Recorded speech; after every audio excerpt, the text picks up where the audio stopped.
तुलसी श्री सखी पाप हारिणी पुण्यदायिनी नमस्तुभ्यं। नारद नते नारायणाय शिव मन प्रसादनी जननी सुख सौभाग्यदायिनी आधि व्याधि दुख हरिणी देवी तुलसी नमामि च। भक्तों, प्रेम व भाव से बोलिए श्री लक्ष्मी नारायण भगवान की जय, श्री तुलसी शालिग्राम भगवान की जय। हरे कृष्ण कृष्ण कृष्ण हरे हरे, हरे राम राम राम हरे हरे। आज ज्येष्ठ मास की द्वादशी तिथि है और आज अपरा एकादशी व्रत के पारण का दिन है। जिन हरि प्रेमियों ने कल ज्येष्ठ मास के कृष्ण पक्ष की अपरा एकादशी का उपवास रखा है, उन्हें आज व्रत का पारण करना चाहिए। इसलिए पारण के समय माता देवी तुलसी शालिग्राम भगवान की पावन कथाओं का श्रवण करना चाहिए। इससे घर परिवार पर सुख समृद्धि व सौभाग्य का आशीर्वाद मिलता है। उनके ऊपर भगवान विष्णु और माता लक्ष्मी की हमेशा कृपा बरसती है। आइए आज हम भगवान विष्णु, लक्ष्मी, तुलसी व शालिग्राम भगवान के चरणों का ध्यान करके पावन कथा का श्रवण करते हैं। ओम तुलसी विद्महे विष्णु प्रियाय धीमहि तन्नो वृंदा प्रचोदयात्। देवी तुलसी को हरि की प्रिया कहा जाता है। प्रिय भक्त जनों, भगवान श्री विष्णु सोने, चांदी, हीरे, रत्नों से जड़ित आभूषणों के चढ़ाने से इतने प्रसन्न नहीं होते जितने एक तुलसी का पत्ता चढ़ाने से ही प्रसन्न हो जाते हैं। सच्चे हृदय व भाव से देवी तुलसी के एक दल को भगवान को पूजा के समय और भोग व चरणामत में तुलसी दल चढ़ाने से मनुष्य के सभी कष्ट और सभी दुख दूर हो जाते हैं। उस मनुष्य को रोग, शोक, पीड़ा नहीं सहन करनी पड़ती। शास्त्रों में स्पष्ट वर्णित है कि रविवार, अमावस्या व एकादशी के दिन तुलसी के पौधे को जल से नहीं सींचना चाहिए, क्योंकि देवी तुलसी ने एक बार ब्रह्मा जी के सामने यह प्रण लिया था कि मैं इन दिनों में भगवान विष्णु के लिए निर्जला उपवास रखूंगी। उन दिनों में मैं अन्न तो क्या, जल भी नहीं पीऊंगी।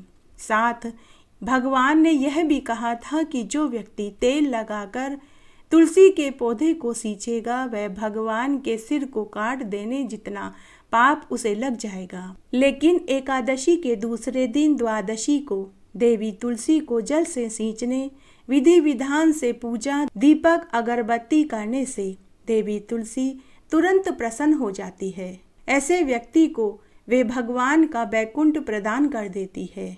आइए पवित्र पावन तुलसी माता की कथाएं सुनते हैं। एक बार एक गांव में एक विधवा महिला थी। उसके आगे पीछे कोई नहीं था। वह अकेली रहती थी। वह रोज विष्णु भगवान के मंदिर में दर्शन करने और तुलसी के पौधे को सींचने जाती थी।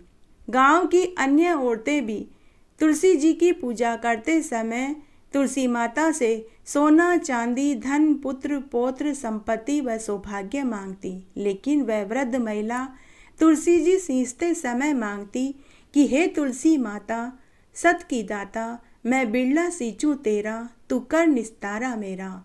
लडवा दे, गड़वा दे, पीताम्बर की धोती दे, मीठा मीठा घास दे, चटक की चाल दे, पटक की मोत दे, बैकुंठ का वास दे, चंदन का काठ दे, दाल भात का पुरसन दे, बेटा बहू पोता दे, 11 की मोत दे, श्री कृष्ण भगवान का कांधा दे, राधा रानी का चाल चलावा दे।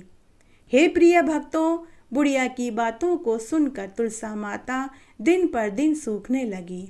तब एक दिन राधे रानी और कृष्ण कन्हैया तुलसा जी के पास आए और पूछने लगे कि हे प्रिय तुलसा, सब लोग तुम्हारी पूजा पाठ करते हैं, रोज तुम्हें शीतल जल से सींचते हैं, घी का दीपक जलाते हैं, तुम्हें तो खुश होना चाहिए।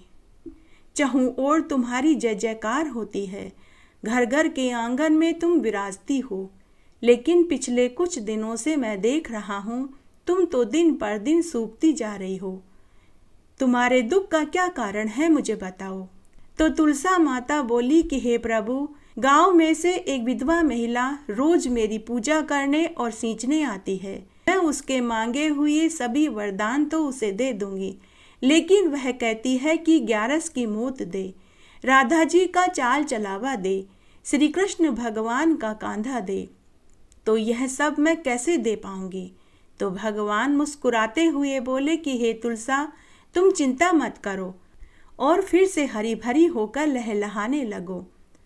जब वह बुढ़िया माई मरेगी तो राधा जी चाल चलावा कर देंगी और मैं कंधा भी दे दूंगा। यह सुनते ही तुलसा माता खुश हो गई और फिर से हरी भरी होकर लहलहाने लगी। समय बीता, तब एक दिन बुढ़िया माई ग्यारस के दिन मृत्यु को प्राप्त हो गई। गांव के लोगों ने एक दूसरे से कहा कि इस बुढ़िया माई का तो आगे पीछे कोई भी नहीं है, हम सबको मिलकर ही इसका दाह संस्कार करना चाहिए। तब गांव वाले उसकी अंतिम क्रिया में शामिल होने आए। उसे अर्थी पर लिटाकर उठाने लगे कि तभी उसकी अर्थी इतनी भारी हो गई कि किसी के भी उठाने से नहीं उठी। गांव वाले कानाफूसी करने लगे कि यह बुढ़िया तो रोज पूजा पाठ करती थी, तुलसा जी को सींचने मंदिर जाती थी, लगता है ये दिखावा करती थी, इसने जरूर अपने जीवन काल में कोई बहुत बड़ा पाप किया होगा, इसीलिए इसकी अर्थी भारी हो गई। कोई कह रहा था कि यह तो बड़ी ही संस्कारी थी, नित्य प्रति मंदिर दर्शन करने जाती, तुलसी जी सींचने जाती थी, फिर भी इसकी अर्थी इतनी भारी कैसे हो गई। कि तभी भगवान कृष्ण और राधा रानी एक साधारण स्त्री पुरुष वेश में वहां पहुंचे। उन्होंने भीड़ को हटाया और पूछने लगे कि क्या हो गया। लोगों ने कहा कि यह बुढ़िया माई मर गई है, यह इतनी बड़ी पापिन है कि इसकी अर्थी ही नहीं उठ रही। तब भगवान वेश में राधा रानी और कृष्ण कन्हैया आगे आए। उन्होंने कहा कि हम इस बुढ़िया माई के दूर के रिश्तेदार हैं।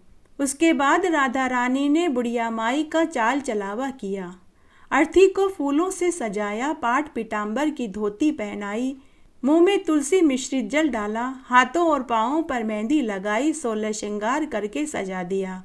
उसके बाद भगवान ने बुढ़िया माई के कान में कहा कि बुढ़िया माई, तू अपने मन की निकाल ले, राधा जी ने तेरा चाल चलावा कर दिया, पाट पीताम्बर की तुझे धोती पहना दी, मुख में तुलसी का पत्ता डाल दिया, 16 श्रृंगार करके तुझे सजा दिया है। अब मैं तुझे चटक की चाल पटक की मौत दे रहा हूँ, मीठा मीठा घास और बैकुंठ का वास दे रहा हूँ, ग्यारस की मौत दे रहा हूँ और भगवान कृष्ण का कांधा दे रहा हूँ, राधा जी का चाल चलावा दे रहा हूँ। ऐसा कहते ही अर्थी हल्की हो गई। भगवान कृष्ण ने बुढ़िया माई को कंधा दिया, बुढ़िया माई को मुक्ति मिल गई, बैकुंठ का वास मिल गया। हे तुलसी माता, जैसे आपने बुढ़िया माई को भवसागर से तार दिया, कृष्ण भगवान का कांधा दिया, राधा जी का चाल चलावा दिया, बैकुंठ का वास दिया, वैसा हमें भी देना। जय हो तुलसा माता की। इस कथा को पूर्ण करने के लिए आइए तुलसी जी की दूसरी कथा सुनते हैं। एक बार एक गांव में एक ननद भाभी रहती थी। ननद कुंवारी थी। जब से उसने होश संभाला तभी से वह तुलसी माता की पूजा पाठ दिया बाती किया करती थी। वह पूरे समय तुलसी जी की सेवा पूजा में लगी रहती थी। सुबह शाम परिक्रमा करती, माता तुलसी के पास बैठकर भगवान हरि के 5 भजनों को गाकर सुनाती। ननद घर का कोई कामकाज नहीं करती थी, भाभी को ही घर का सारा कामकाज करना पड़ता था। इससे भाभी अपने ननद से खूब जलती भुनती थी। तब एक दिन भाभी ने ननद को ताना देते हुए कहा कि क्या रोज रोज सुबह उठते ही तुलसी जी की पूजा पाठ में लग जाती है, घर का कोई कामकाज क्यों नहीं करती? आखिर शादी के बाद तो चूल्हा चौका बर्तन कपड़े ही करने हैं। शादी होकर अगले घर जाएगी तो तेरे ससुराल वाले मुझे ही ताना देंगे कि भाभी ने बिना माँ बाप की बेटी को घर का कोई कामकाज नहीं सिखलाया। लेकिन ननद सुशीला चुप रह जाती, कुछ नहीं कहती थी, क्योंकि उसे अपने भाई के घर को बसाना था, तोड़ना नहीं था। इस तरह दिन बीतने लगे, लेकिन सुशीला का रोज यही क्रम चलता रहा। एक दिन दुखी होकर भाभी ने अपनी ननद को ताना देते हुए कहा कि जब तेरी शादी होगी तो बारात में तुलसी ही खाने को दूंगी और तुलसी ही दहेज में दे दूंगी। इस तरह समय बीतने लगा। जब सुशीला विवाह लायक हुई तो भाई ने अच्छा घरवर देखकर उसका रिश्ता तय कर दिया। विवाह वाले दिन जब बारात आई तो भाभी ने बारातियों के आगे तुलसी का गमला तोड़कर फेंक दिया, लेकिन तुलसी माता की कृपा से एक एक तुलसी का पत्ता एक एक हार में बदल गया तथा स्वतः ही बारातियों के गले में फूलों का हार बनकर पहुंच गया। जहां तुलसी का गमला भाभी ने तोड़कर फेंका था, वहां फूलों की रंगोली में बदल गया। यह देखकर भाभी जल भुन गई। फिर उसने बारातियों के खाने में तुलसी की सूखी पत्तियां डाल दी, लेकिन तुलसी माता की कृपा से बारातियों का भोजन और भी स्वादिष्ट हो गया। प्रत्येक बाराती और घराती भर भर प्लेट भोजन खाने लगे और मिठाई की खूब बड़ाई करने लगे। यह देखकर भाभी गुस्से से लाल पीली हो गई। फिर उसने दहेज की साड़ियों में फटी पुरानी साड़ियां रख दी और सुशीला को गहनों की जगह तुलसी का जनेऊ पहना दिया। लेकिन तुलसी माता की कृपा से फटी पुरानी साड़ियां रेशमी कीमती साड़ियों में बदल गई तथा तुलसी का जनेऊ 9 लड़के रत्नों और सोने के हार में बदल गया। यह सब देखकर भाभी के होश उड़ गए। वह मन ही मन सोचने लगी कि इसके ऊपर तो तुलसी माता की कृपा है। मैंने कितनी बार इसके विवाह में विघ्न डाला, लेकिन देवी तुलसी तो इसका पग पग पर साथ दे रही है। उसे तुलसी की महिमा समझ में आ चुकी थी। जब सुशीला शादी होकर ससुराल पहुंची तो ससुराल वाले सुसंस्कृत बहू को पाकर बहुत खुश हुए। उसका दहेज देखकर हर कोई बहू की बड़ाई कर रहा था। भाभी के खुद के भी एक लड़की थी। उसने अपनी लड़की से कहा कि बेटी देख, तेरी बुआ रोज तुलसी जी की पूजा करती थी तो उसे अच्छा घरवर मिला। तू भी तुलसी जी की पूजा पाठ किया कर, तुझे भी अच्छा घरवर मिलेगा। लेकिन भाभी की लड़की पूरी श्रद्धा भाव से तुलसी जी की पूजा नहीं करती थी, मात्र दिखावा करती थी। जब उसकी खुद की लड़की का विवाह का दिन आया तो भाभी ने सोचा कि जो बर्ताव मैंने अपनी ननद के साथ किया था, अगर वैसा ही बर्ताव मैं अपनी बेटी के विवाह पर करूंगी तो माता तुलसा मेरी बेटी को भी वह सब कुछ देगी जो मेरी ननद को दिया था। तब भाभी ने अपनी बेटी की बारात के आगे तुलसी का गमला तोड़कर फेंक दिया, लेकिन अब की बार तुलसी का गमला हार और रंगोली में नहीं बदला, बल्कि मिट्टी के ढेर में ही पड़ा रहा। फिर उसने बारातियों के भोजन में सूखी तुलसी की पत्तियां तोड़कर डाल दी। इस बार लेकिन भोजन स्वादिष्ट होने की बजाय कड़वा और कसेला हो गया। बारातियों और घरातियों सभी ने भोजन की बुराइयां करी, किसी ने भी मिठाइयाँ और भोजन नहीं खाया। फिर उसने दहेज की साड़ियों में फटी पुरानी साड़ियाँ रख दी और तुलसी का जनेऊ अपनी बेटी के गले में पहना दिया। परंतु इस बार फटी पुरानी साड़ियाँ रेशमी कीमती साड़ियों में नहीं बदली, साथ ही तुलसी का जनेऊ भी सोने के हार में नहीं बदला। जब भाभी की बेटी ससुराल में पहुंची तो सभी ने उसकी बहुत बुराइयां करी। दहेज देकर सास, ननद और जिठानियों ने खूब ताने दिए। इस तरह कई दिन बीत गए। तब एक दिन भाई ने मन ही मन सोचा कि मेरी बहन को शादी होकर ससुराल गए कई साल हो गए। मेरी पत्नी कभी भी उसे किसी भी त्योहार पर भोजन खाने नहीं बुलाती। इस बार राखी पर मैं अपनी बहन से भी मिलाऊंगा और उससे राखी भी बंधवा आऊंगा। तो पति अपनी पत्नी से बोला कि भगवान, आज मैं अपनी बहन से मिलने उसके ससुराल जा रहा हूँ, तुम मुझे गुड़ दे दो या फिर कुछ पैसे ही दे दो। तो पत्नी ने गुस्से में आकर 1.25 सेर जो एक थैले में भर कर दे दिए और कहा कि मेरे पास तुम्हारी बहन को देने के लिए न गुड़ है न पैसे हैं। पति चुपचाप जो का थैला लेकर बहन के ससुराल की ओर पैदल पैदल चल पड़ा। पूरे रास्ते वह यही सोचता रहा कि पहली बार बहन के ससुराल उससे राखी बंधवाने जा रहा हूँ। उसके ससुराल वाले मेरे बारे में क्या सोचेंगे कि भाई इतने सालों के बाद अपनी बहन से मिलने आया और इसके लिए जो लाया है। तो वह बड़े ही दुखी मन से गाय के आगे जो का थैला खाली करने लगा कि तभी एक गाय के ग्वाले ने देख लिया। गाय के ग्वाले ने भाई से कहा कि अरे भाई, यह गाय तो चारा खाती है, सोने चांदी के सिक्के नहीं खाती। भाई को जौ के थैले में सोने चांदी के सिक्के देखकर बड़ा आश्चर्य हुआ। उसने जल्दी जल्दी सोने चांदी के सिक्के थैले में भरे और खुशी खुशी अपनी बहन के ससुराल में पहुंच गया। बहन अपने भाई से मिलकर बहुत खुश हुई। बहन ने भाई के तिलक किया, राखी बांधी। बदले में भाई ने अपनी बहन को सोने चांदी के सिक्कों का भरा हुआ थैला दे दिया। साथ ही अपनी बहन को ढेरों आशीर्वाद दिए। ससुराल वालों ने भाई से उसकी बहन की खूब बड़ाई करी। हे तुलसी माता, जैसे आपने एक बिना माँ बाप की बेटी, एक भाई की बहन की पग पग पर रक्षा करी, वैसे हमारी भी करना। कहानी कहने वाले की, सुनने वाले की और हुकारा भरने वाले की। ये काम क्रोध लोभा नाम वीत रागा न गोचरे, सदाचार स्थिता स्तेषाम मनोभाव वेधरता मही। अर्थात जो पुरुष काम, क्रोध और लोभ के वशीभूत नहीं होते, हमेशा सदाचार में रहते हैं, उन्हीं के प्रभाव से ये पृथ्वी टिकी हुई है। तस्मात् सत्यम वदेत प्राज्ञो यत् पर प्रीति कारणम सत्यम यत् पर दुखाय तदा मौन परो भवेत। इस श्लोक में बड़ा ही सुंदर भाव छिपा है। अर्थात मनुष्य को वे ही वचन बोलने चाहिए जो दूसरों को प्रसन्नता दे। यदि सत्य वाक्य कहने से दूसरे को दुख होता है तो फिर उसे मौन रहना चाहिए। कितना सुंदर भाव इस श्लोक में कहा गया है। आइए अब हम शालिग्राम भगवान की एक पावन कथा का श्रवण करते हैं। एक बार एक गांव में एक बुढ़िया माई थी। वह रोज शालिग्राम भगवान की सेवा पूजा किया करती थी। तब एक बार उसके मन में आया कि मैं 1 महीने तक पुष्कर स्नान करके आऊं। तब उसने मन ही मन सोचा कि 1 महीने अगर मैं पुष्कर स्नान करने चली जाऊंगी तो मेरे शालिग्राम भगवान की कौन सेवा पूजा करेगा।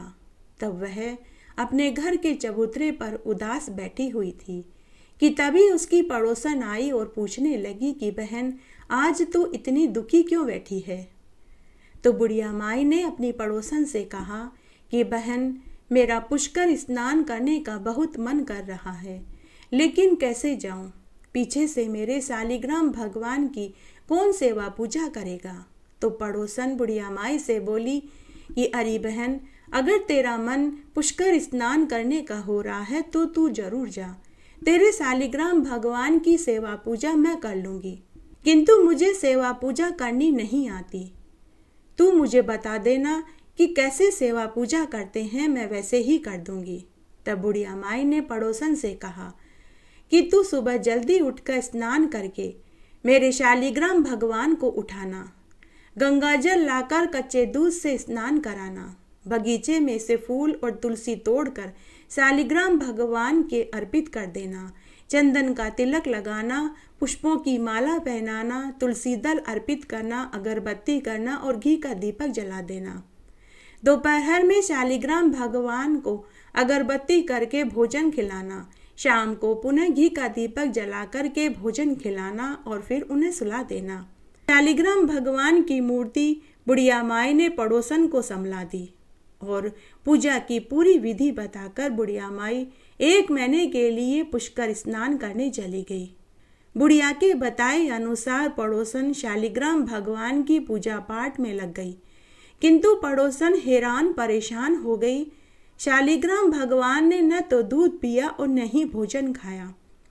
तब पड़ोसन शालिग्राम भगवान से बोली कि हे प्रभु, क्या आप मुझसे नाराज हैं? क्या मेरी पूजा पाठ में कोई त्रुटि रह गई है, जो आप न तो दूध पी रहे हैं और न ही भोजन खा रहे हैं? अगर आप दूध नहीं पिएंगे, भोजन नहीं खाएंगे तो दुबले पतले हो जाएंगे। मेरी पड़ोसन कहेगी कि मैंने आपको भोजन नहीं खिलाया और नहीं दूध पीने को दिया। मेरी पड़ोसन तो पूरे 1 महीने के बाद आएगी। अगर आप 1 महीने तक कुछ खाएंगे पिएंगे नहीं तो बीमार पड़ जाएंगे। लेकिन फिर भी शालिग्राम भगवान ने न दूध पिया और न ही भोजन खाया। अब पड़ोसन ने भी हट पकड़ ली। पड़ोसन ने कहा कि हे शालिग्राम भगवान, जब तक आप दूध नहीं पिएंगे, भोजन नहीं खाएंगे तो मैं भी अन्न जल ग्रहण नहीं करूंगी। इस तरह पड़ोसन 3 दिन तक भूखी प्यासी रही। एक दिन भूख और प्यास से पड़ोसन की तबीयत खराब हो गई। बैकुंठ में बैठे शालिग्राम भगवान मन ही मन सोचने लगे कि बुढ़िया की पड़ोसन तो बड़ी ही भोली है, दुनियादारी की इसे तो समझ ही नहीं है, इसे तो पूजा पाठ करना भी नहीं आता, इसे तो दर्शन देने ही पड़ेंगे। तब शालिग्राम भगवान ने छोटा सा मोर मुकुट लगाया, पीताम्बर धारण करके पाटे पर आकर बैठ गए और पड़ोसन से बोले कि लाओ दूध पिलाओ और भोजन कराओ। पड़ोसन ने शालिग्राम भगवान को देखा तो झट से केसर का दूध पिलाया और भोजन खिलाया। अब रोज यही क्रम चलने लगा। तब एक दिन शालिग्राम भगवान पड़ोसन से बोले कि मैया, मैं पूरे दिन घर में अकेला रहता हूँ, मेरा मन नहीं लगता, मैं तुम्हारी गायें चराने जाऊंगा। पड़ोसन ने कहा कि हे ईश्वर, मैं आपको मेरी गायें चराने नहीं ले जाने दूंगी। अगर मेरी पड़ोसन को पता चला तो वह समझेगी कि मैं आपको भोजन खिलाती हूँ, दूध पिलाती हूँ तो बदले में आपसे काम करवा रही हूँ। मेरी पड़ोसन को पता चलेगा तो वह बहुत नाराज होगी। लेकिन भगवान नहीं माने। हाथ में सोने की छोटी सी लाठी लेकर पीताम्बर गले में डालकर गायें चराने जंगल में चले गए और शाम को आकर भोजन खाते और खाकर सो जाते। सुबह उठकर भोजन खाकर गायें चराने फिर से वन में चले जाते। अब रोज ऐसा ही होने लगा। उधर बुढ़िया माई एक महीने पुष्कर स्नान करके वापस अपने घर आ गई। घर आते ही वह शालिग्राम भगवान को लेने के लिए पड़ोसन के पास आई और बोली कि बहन, मेरे शालिग्राम भगवान मुझे वापस दे दो। पड़ोसन ने कहा कि बुढ़िया माई, तुम्हारे शालिग्राम भगवान तो हमारी गायें चराने वन में गए हैं, शाम को ही आएंगे। बुढ़िया ने सोचा कि पड़ोसन के मन में बेईमानी आ गई, उसने मेरे शालिग्राम भगवान को कहीं छिपा दिया है। बुढ़िया माई जिद करने लगी कि नहीं, मैं मेरे शालिग्राम भगवान अभी ही लेकर जाऊंगी, तुमने मेरे शालिग्राम भगवान को कहीं छिपा दिया है। दोनों में लड़ाई बढ़ गई। लड़ाई बढ़ते देखकर गांव के लोग एकत्र हो गए। गांव के लोगों ने बुढ़िया माई और पड़ोसन से पूछा कि तुम्हारी लड़ाई किस बात की हो रही है। तो बुढ़िया माई ने गांव के लोगों को पूरी सच्चाई बता दी। तब गांव के सरपंच ने बुढ़िया माई से कहा कि अरे माई, जहां एक मैंने सब्र किया है, शाम तक और कर ले, सब पता चल जाएगा। तब बुढ़िया माई के साथ गांव के सभी लोग वहीं बैठ गए। शाम को शालिग्राम भगवान गायें चरा कर के आए और आते ही उन्होंने भोजन मांगा। शालिग्राम भगवान और उनकी आवाज केवल पड़ोसन को ही दिखाई और सुनाई दे रही थी। बुढ़िया माई को और गांव वालों को शालिग्राम भगवान दिखाई नहीं दे रहे थे। तो बुढ़िया माई के साथ गांव वालों ने पड़ोसन से कहा कि कहाँ है शालिग्राम भगवान, हमें तो शालिग्राम भगवान कहीं दिखाई नहीं दे रहे। तो पड़ोसन ने शालिग्राम भगवान से प्रार्थना करी कि हे प्रभु, इस बुढ़िया माई को भी दर्शन दीजिए, नहीं तो यह समझेगी कि मैं झूठ बोल रही हूँ। तब भगवान ने बुढ़िया माई को दर्शन दिए। बुढ़िया माई शालिग्राम भगवान के दर्शन पाकर धन्य हो गई और शालिग्राम भगवान के चरणों में गिरकर रोने गिड़गिड़ाने लगी और बोली कि हे प्रभु, मैंने पूरी उम्र आपकी सेवा पूजा करी, आपने मुझे कभी भी दर्शन नहीं दिए और नहीं कभी मेरा भोग स्वीकार किया। तब शालिग्राम भगवान ने बुढ़िया माई से कहा कि अरे बुढ़िया, तूने मुझे पत्थर की मूर्ति समझा, लेकिन तेरी पड़ोसन ने मुझे जीता जागता इंसान समझा। बुढ़िया माई पड़ोसन के चरणों में गिर पड़ी और बोली कि बहन, तू धन्य है, तेरी वजह से आज मुझे भगवान के दर्शन हो गए। हे शालिग्राम भगवान, जैसे आपने बुढ़िया की पड़ोसन को दर्शन दिया, उसके भोग को स्वीकार किया, वैसे हमें भी दर्शन देना, हमारे भोग को भी स्वीकार करना। कहानी कहने वाले की, सुनने वाले की और हुक्कारा भरने वाले की। हजारों घड़े अमृत से भगवान श्री हरि को जो तृप्ति प्राप्त होती है, उतनी ही तृप्ति तुलसी का एक पत्ता चढ़ाने से ही प्राप्त हो जाती है। 10,000 गोदान से जो फल प्राप्त होता है, वही फल तुलसी के एक पत्र दान से ही सुलभ हो जाता है। जिस व्यक्ति के मुख में मृत्यु के समय तुलसी मिश्रित जल डाल दिया जाए, वह व्यक्ति संपूर्ण पापों से मुक्त होकर विष्णु लोक का अधिकारी बन जाता है। जो व्यक्ति नित्य प्रति भक्ति पूर्वक तुलसी का जल ग्रहण करता है वह लाख अश्वमेघ यज्ञ के फल को पा लेता है। जो मानव तुलसी को अपने हाथ में लेकर तीर्थों में प्राण त्यागता है वह विष्णु लोक में चला जाता है। तुलसी काष्ठ की माला को गले में धारण करने वाला पुरुष पग पग पर अश्वमेघ यज्ञ के फल का भागी होता है, इसमें भी कोई संदेह नहीं है। जो मनुष्य तुलसी को अपने हाथ में रख कर प्रतिज्ञा करता है और फिर उस प्रतिज्ञा का वह पालन नहीं करता, उसे सूर्य और चंद्रमा की अवधि पर्यंत तक काल सूत्र नामक नरक की यातना भोगनी पड़ती है। जो मनुष्य तुलसी के समीप झूठी प्रतिज्ञा करता है वह कुंभी पाक नरक में जाता है, जहाँ दीर्घ काल तक वह नरक के दुखों को भोगता है। मृत्यु के समय जिसके मुख में तुलसी के जल का एक कण भी चला जाए तो वह सीधे विष्णु लोक को जाता है। पूर्णिमा, अमावस्या, द्वादशी, सूर्य संक्रांति, मध्याह्न काल, रात्रि काल, दोनों संध्याएं, अशोच के समय, रात में सोने के बाद बिना नहाए धोए, इन समयों में तथा तेल लगाकर जो मनुष्य तुलसी के पत्ते को तोड़ता है वह मानो स्वयं भगवान श्री हरि के मस्तक को ही काटते हैं। श्राद्ध में, व्रत, दान, प्रतिष्ठा, देवार्चन के समय तुलसी पत्र बासी होने पर भी 3 दिन तक पवित्र ही माना जाता है। पृथ्वी पर तथा जल में गिरा हुआ तथा विष्णु भगवान को अर्पित तुलसी का पत्ता धोकर पुनः कार्य में लिया जा सकता है। आइए तुलसी जी की एक पवित्र पावन कथा का श्रवण करते हैं। एक गांव में एक ब्राह्मण दंपति अपनी 6 बेटियों के साथ रहते थे।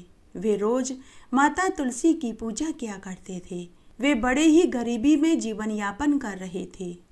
जब वे रोज तुलसी जी की पूजा करते तो तुलसी माता से कहते कि हे तुलसी माता, मेरे घर में आनंद करना। एक दिन तुलसी माता ने सोचा कि यह ब्राह्मण कई वर्षों से मेरी पूजा पाठ कर रहा है, इसे तो तुलसी पूजा का फल देना ही चाहिए। एक दिन ब्राह्मण जब पूजा करके मंदिर से लौट रहा था तो 8 बरस की एक छोटी सी बालिका के रूप में तुलसी माता ब्राह्मण के पास आई और बोली कि बाबा बाबा, मैं आपके घर आपके साथ चलूँगी। ब्राह्मण सोच में पड़ गया कि मेरे घर में तो पहले से ही 6 लड़कियां हैं, इसे भी ले जाऊंगा तो मैं इसे क्या खिलाऊंगा पिलाऊंगा। पहले ही हमारे घर में खाने का टोटा है, मैं अपनी 6 लड़कियों को ही अच्छे से खिला पिला नहीं सकता तो इसे ले जाकर के क्या खिलाऊंगा पिलाऊंगा। अब वह कन्या रोज ब्राह्मण को रास्ते में मिलती और यही कहती। इसी चिंता फिक्र में ब्राह्मण दिन पर दिन दुबला होने लगा। ब्राह्मण की भूख, प्यास, नींद सब गायब हो गई। एक दिन ब्राह्मणी ने अपने पति से पूछा कि हे स्वामी, पिछले कुछ दिनों से मैं देख रही हूँ कि आप बहुत उदास दिखाई दे रहे हैं। न आप अच्छे से खाते पीते हैं और न ही अच्छे से सोते हैं। तब ब्राह्मण ने अपनी पत्नी को पूरी सच्चाई बता दी। ब्राह्मणी बड़ी ही समझदार थी। उसने अपने पति से कहा कि हे स्वामी, कल वह कन्या जब आपको मिले तो उसे घर ले आना। जहाँ हमारे 6 लड़कियाँ हैं, एक और सही, हम अपनी 6 लड़कियों को जो खिलाएंगे पिलाएंगे वही उसे भी खिला पिला देंगे। ब्राह्मण ने कहा कि अरे भगवान, हमारे पहले ही 6 लड़कियां हैं, हम उन्हें ही अच्छे से खिला पिला नहीं सकते। वे बड़ी होंगी तो हम उनकी कहाँ से शादियां करेंगे। मैं अपनी उन 6 लड़कियों के लिए ही धन एकत्र नहीं कर पाया। अगर उसे भी लाऊंगा तो क्या खिलाऊंगा पिलाऊंगा, कहाँ से मैं उसका ब्याह कर पाऊंगा। तो ब्राह्मणी बोली, जहाँ 6 लड़कियों की हम शादी करेंगे तो एक और सही। अगले दिन ब्राह्मण मंदिर से लौट रहा था तो वही कन्या उसे फिर से मिली और वह बोली कि बाबा बाबा, क्या मैं आपकी बेटी बनकर आपके घर चलूं? तो ब्राह्मण बोला कि चलो बेटी, तुम भी हमारे घर चलो, जो रूखा सूखा हम खाएंगे तुम भी खाना। तुलसी माता रूप में वह 8 साल की कन्या ब्राह्मण के घर आ गई। ब्राह्मण के खूब आनंद ही आनंद हो गया। घर में खूब लक्ष्मी जी टूटी। उसके बाद ब्राह्मण ने अपनी 6 कन्याओं का धूमधाम से विवाह कर दिया। जब 7वीं कन्या के लिए ब्राह्मण वर ढूंढने लगा तो कोई भी उनकी 7वीं कन्या से विवाह करने को तैयार नहीं हुआ।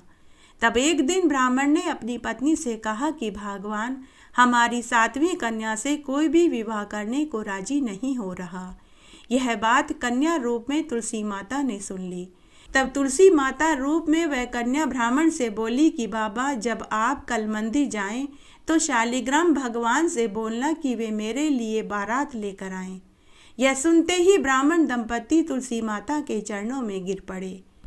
उसके बाद ब्राह्मण दंपति ने शालिग्राम भगवान से तुलसी माता का विवाह कर दिया। जब तुलसा जी शादी होकर जाने लगी तो ब्राह्मण दंपति तुलसा जी के चरणों में गिरकर रोने लगे और गिड़गिड़ाने लगे और बोले कि हे तुलसा माता, अब हमें आपके दर्शन कब होंगे। तो तुलसा माता बोली कि मैं रोज आपके आंगन में तुलसी के पौधे के रूप में आपको दर्शन दूंगी। सोमवार को महादेव जी के मंदिर में पार्वती रूप में दर्शन दूंगी। राधा कृष्ण मंदिर में राधे रूप में दर्शन दूंगी। लक्ष्मी नारायण मंदिर में लक्ष्मी रूप में दर्शन दूंगी। गुरुवार को केले के पेड़ में दर्शन दूंगी। शनिवार को पीपल के पेड़ में दर्शन दूंगी। तेरे घर की रसोई में माँ अन्नपूर्णा रूप में तुझे दर्शन दूंगी। ऐसा कहकर तुलसा माता शालिग्राम भगवान के साथ बैकुंठ में चली गई।